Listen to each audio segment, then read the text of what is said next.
Bonsoir, moi c'est Florence. Ici on parle de e-commerce, de business et d'investissement en Afrique. Si ces sujets te passionnent, alors abonne-toi parce que tu es sur la bonne chaîne YouTube. Aujourd'hui, je n'avais pas la force de faire une vidéo, mais je me suis dit Florence, tu t'es promis de faire des vidéos YouTube chaque jour.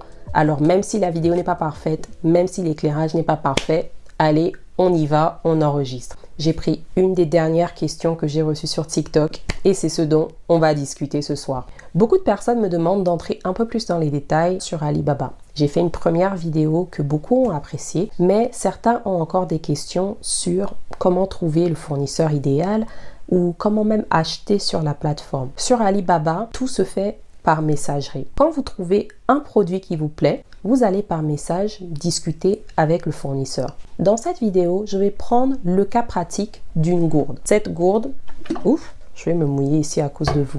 Cette gourde de 2 litres, on va dire qu'on cherche une gourde similaire et qu'on veut en acheter 1000. Qu'est-ce que je fais quand je veux acheter 1000 gourdes? Je vais sur Alibaba, je commence une recherche pour des gourdes. J'aime bien chercher en anglais, donc je vais lancer la recherche pour water bottle. Celle-ci fait 2 litres, donc water bottle, 2 liters. Vous pouvez chercher en anglais, en français, hein. Vous n'êtes pas obligé de chercher en anglais comme moi, mais je trouve que en anglais les résultats sont un peu plus corrects. Je tape ça dans la barre de recherche sur Alibaba et je commence à avoir des résultats. Alibaba ne met pas de mauvais résultats en haut. En général, les meilleurs fournisseurs sont ceux qui sont dans les premiers résultats, parce qu'ils ne veulent pas que leurs clients se fatiguent. Pourquoi est-ce qu'on mettrait un fournisseur qui a de mauvais retours d'expérience en haut? Mettez-vous à la place d'Alibaba. Eux aussi, comme nous, ils veulent faire de l'argent. Donc, on est dedans. Souvent même, je ne me casse pas la tête à trop descendre. Quand j'ai tapé là, je regarde les premiers résultats et si je vois des fournisseurs vérifiés avec un bon chiffre d'affaires, c'est eux que je contacte en premier. Sauf si vraiment je recherche quelque chose de particulier, peut-être ils n'ont pas la forme que je veux ou la couleur que je veux, mais si le produit que je cherche est générique, en toute honnêteté, c'est dans les premiers résultats que je me concentre.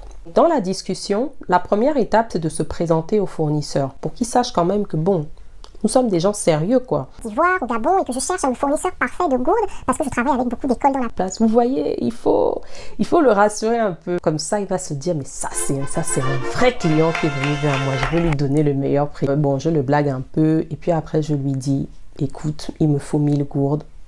Quel est ton meilleur prix pour ces 1000 gourdes? Aussi, s'assurer que c'est de la bonne qualité. Je leur demande de m'envoyer des vidéos, mais vraiment des vidéos précises quoi. En long, en large, en bas, en haut, comment ça? Je demande tout. C'est le seul moyen de se rassurer quand on fait des achats en ligne. Donc, je le fais et en général, ça ne leur pose pas de problème. Ils me font mes vidéos, ils m'envoient mes vidéos. Une fois qu'ils me confirment qu'il a la gourde que je veux, il peut m'en trouver 1000 dans les 3 jours qui vont suivre, il va sûrement me demander: est-ce que j'ai un agent? Qu'est-ce que ça veut dire quand les fournisseurs demandent est-ce que j'ai un agent? Ça veut tout simplement dire est-ce que vous avez quelqu'un qui va s'assurer de l'export de vos produits ou est-ce que nous-mêmes nous devons faire l'export? Ils demandent ça souvent pour plusieurs raisons. La première, c'est parce que la transaction est un peu plus simple pour eux quand ils n'ont pas à se soucier de l'export. Mais la deuxième raison, c'est aussi parce que souvent ils peuvent cacher des coûts additionnels dans les frais d'envoi. C'est pas vraiment honnête de leur part, mais beaucoup ont des commissions pour utiliser certaines compagnies d'envoi pour envoyer nos produits. Il est plus simple de passer par des transitaires quand on a ce type de quantité. Pourquoi? Les fournisseurs chinois pour la plupart travaillent avec FedEx. Ils vont vous dire par exemple, bon, pour 1000 gourdes avec FedEx, ça peut te coûter à peu près 700 $ avec FedEx. Pourquoi vous ne devez pas accepter ce prix, spécialement si vous envoyez en Afrique? Quand je dis Afrique, je parle CEDEAO, CEMAC.